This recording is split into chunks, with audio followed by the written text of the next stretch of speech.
क्या आपको पता है कि आपकी सांसों के साथ कोयले की राख भी आपके फेफड़ों में जा रही है? जी हां, और इसकी जिम्मेदार है वो कंपनियां जो आपके लिए बिजली बनाती हैं। एक चौंकाने वाली सरकारी रिपोर्ट में यह पाया गया है कि देश की लगभग सभी बिजली कंपनियां पर्यावरण के नियमों का उल्लंघन कर रही हैं।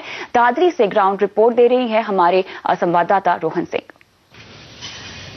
दादरी के सलारपुर गांव के देवेंद्र राणा दिन में अपनी कमीज कई बार धोते हैं। गांव के लोगों को कई बार नहाना पड़ता है और लोग घरों की खिड़कियां खोलने से भी डरते हैं।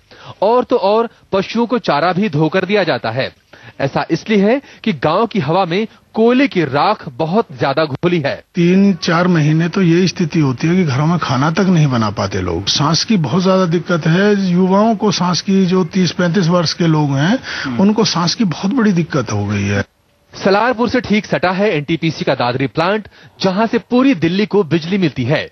लेकिन यहाँ के लोगों को अगर इससे कुछ मिलती है तो सिर्फ राख। एक तो सांस की परेशानी है, लोगों को अस्थमा हो रहा है। दूसरी परेशानी है हार्ट की समस्या है लोगों को। तीसरी परेशानी जो है, जो बच्चे हैं हमारे, उनकी आंखों में समस्या है, आंखों के चश्मे चढ़ रहे हैं।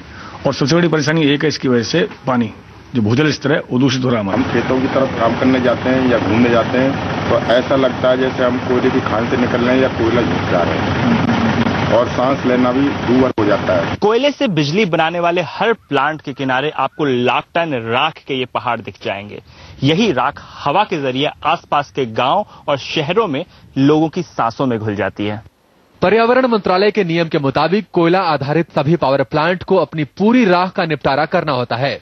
इस राख को सीमेंट कंपनियों, रोड कंस्ट्रक्शन, ईंट भट्ठों को देना होता है या वापस कोयले की खानों में डाल देना होता है। लेकिन सेंट्रल इलेक्ट्रिसिटी की ताजा रिपोर्ट में पाया गया है कि 2015-16 के पहले 6 महीनों में 132 पावर प्लांट्स में सिर्फ 56% राख का इस्तेमाल किया गया।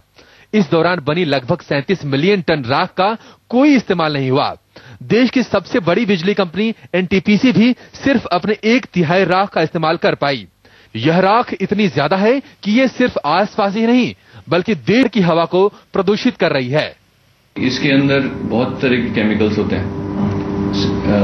Selenium is major component. उससे डायरेक्ट जो रेस्पिरेटरी ट्रैक्ट है, सांस में, नाक में से हवा के साथ एकदम डीप इनसाइड दी लंग्स जा रही है, तो वहां पे इन्फ्लेमेशन कॉज करती है। उस लंग्स को डैमेज करती है, क्रॉनिक डिजीज प्रोड्यूस करती है, शॉर्ट टर्म एक्सपोजर्स में एलर्जीज इंक्रीज करती है।